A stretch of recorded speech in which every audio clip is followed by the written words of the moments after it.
capítulo 7 temporada 1, episodio que se titula Down Neck, el cual es el apodo del barrio de clase trabajadora en Newark donde creció Tony. Lo interesante de este capítulo es que destaca los paralelos en la crianza entre Tony y sus hijos. Por una parte, vemos cómo Tony cría a sus hijos y en los flashbacks vemos cómo él fue criado y por qué creía que su padre inspiraba un gran respeto, lo que influyó en la decisión de seguir sus pasos y unirse a la mafia. Comencemos con el sobreanálisis, y la verdad es que no tengo mucho de qué hablar del episodio, pero sí hay puntos y detalles interesantes, y por supuesto, recuerden que hay spoilers. El capítulo comienza con AJ y sus amigos robando un vino sacramental de la escuela, y como llegó borracho a clases, lo descubren. Mientras tanto, Tony visita a Chris, un miembro de la familia que le da problemas. Digo esto porque AJ también le causa problemas. Ambos son exaltados e impulsivos. En este capítulo lo demuestran, porque Chris roba artículos de una camioneta de FedEx, mientras que AJ pone en peligro a su padre sin darse cuenta claro al contarle a su abuela que Tony va a terapia, información que le servirá más adelante en esta temporada. Además, piensa que va donde la doctora Melfi a solo hablar de ella, siendo que Tony muchas veces la defiende en sus sesiones, pero en fin, ya sabemos cómo es Livia. Bien, ya sabiendo lo que dije antes, tanto Chris como AJ están conectados, por así decirlo, en este episodio, porque le causan problemas a Tony, y la edición lo demuestra de una manera inteligente, con este corte donde la cámara crea un desenfoque con un paneo rápido. En esta escena, Tony está con el primer problemático y luego con esta transición pasamos a otro lugar, con el otro problemático, AJ. Fue una buena manera de mostrar que ambos a veces están conectados, haciéndole la vida un poco complicada a Tony. Hablando de esta escena, el psicólogo de la escuela lee la evaluación de AJ, pero se refiere a él como Anthony. El otro que se llama así claramente es Tony, y es un detalle interesante, porque este escucha que su hijo de vez en cuando tiene problemas para seguir las reglas y que a veces no piensa antes de actuar.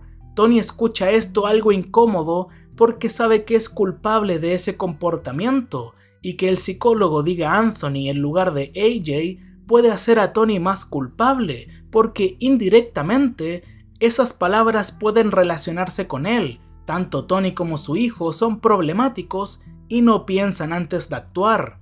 Antes de irse a dormir, Carmela dice que AJ no puede evitar tocar la lengüeta de su zapatilla, y en la sesión con Melfi, Tony es el que toca la lengüeta de su zapato inconscientemente cuando habla de su hijo. Es un detalle un poco sutil. Luego tenemos los flashbacks de la infancia de Tony, que se manejan de una excelente manera. En primer lugar, los flashbacks están justificados narrativamente. Tiene sentido que veamos la infancia de Tony para que podamos comprender mejor si las acciones de AJ son simples travesuras o son en realidad parte de un impulso criminal transgeneracional.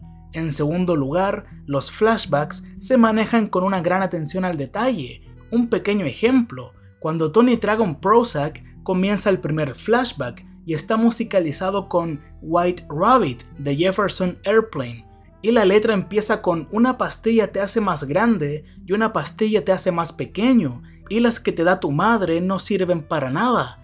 Tony está tragando una pastilla que debería hacerlo sentir mejor, o sea, grande, y considerando la relación de Tony y Livia, la línea sobre las que te da tu madre no sirven para nada es muy reveladora. Y si bien estos flashbacks brindan una idea de la personalidad de Tony y por extensión también de AJ, no nos brindan respuestas definitivas. ¿La naturaleza o la crianza juegan un papel más importante en el desarrollo de Tony? ¿O es la criminalidad de Johnny o la maternidad psicótica de Livia la influencia más fuerte en Tony? Quién sabe, es algo difícil de responder. Además, estos flashbacks esconden unos detalles interesantes que ayudan a entender lo que sucede en el círculo familiar de Tony. Por ejemplo, nos dejan aún más claro lo mala madre que es Livia, primero la vemos amenazar a Tony con clavarle un tenedor en los ojos, y después ella está planchando ropa y la tele advierte un incendio con 11 muertos y más de 600 heridos, y Tony le dice a su madre que jugará en la calle, y Livia solo le dice que lleve el bate de béisbol. Cuando Tony sale se escuchan las sirenas y no va a jugar, sino que se esconde en el auto de su padre para ver dónde va con su hermana. A lo que voy con esto es que Livia, quien acababa de amenazar a Tony con clavarle un tenedor en los ojos, sabía que había un incendio en la zona, y cuando Tony dice que va a jugar en la calle, a ella no le importa detenerlo. Horas después, luego de que Johnny es arrestado, Tony llega a casa y Livia está sentada en el sofá fumando un cigarro con una expresión de felicidad, y le dice a Tony que su padre no volverá a casa. Realmente parecía estar muy contenta con el arresto de Johnny, y cuando él regresa poco después, se nota la frustración en su rostro y le pregunta qué hizo para salir tan rápido de la cárcel. En el último flashback vemos que Johnny quería tener una mejor vida en otro lugar, pero Livia no se lo permitió, y en el presente Tony la enfrenta y le dice que si hubiera permitido que Johnny se mudara con la familia en busca de una sólida oportunidad comercial, tal vez todas sus vidas hubieran sido mejores, es decir, podrían haber estado viviendo dentro de la ley. Más tarde va a la escuela con Carmela, donde no aceptan lo que les dice el psicólogo, lo cual puede verse como un paralelo a la forma irresponsable en que Johnny y Livia actuaron como padres. Sin embargo, Tony trata de evitar cometer con su hijo los mismos errores que sus padres cometieron con él. Y sin dudas este momento es uno de los más cálidos entre Tony y AJ.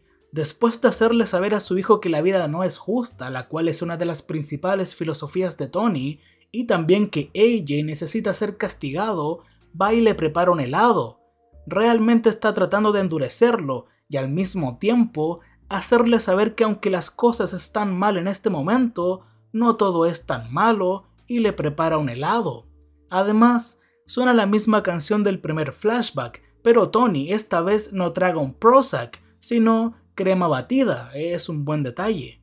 Por otro lado, esto del helado es un buen paralelo con Johnny Boy, puesto que este, después de salir de la cárcel, les lleva helado a sus hijos. Es una especie de seguridad de que todo va a estar bien. Y en el final del episodio, muestra que Tony ha estado luchando con lo que sucederá si su hijo alguna vez descubre a qué se dedica. Ella, a su manera, comienza a explorar todo esto con su propio rompimiento de reglas, lo que vimos al principio, beber el vino sacramental, y Tony esto lo soluciona igual que su padre, con un helado después de ver a AJ desanimado por las consecuencias de romper las reglas.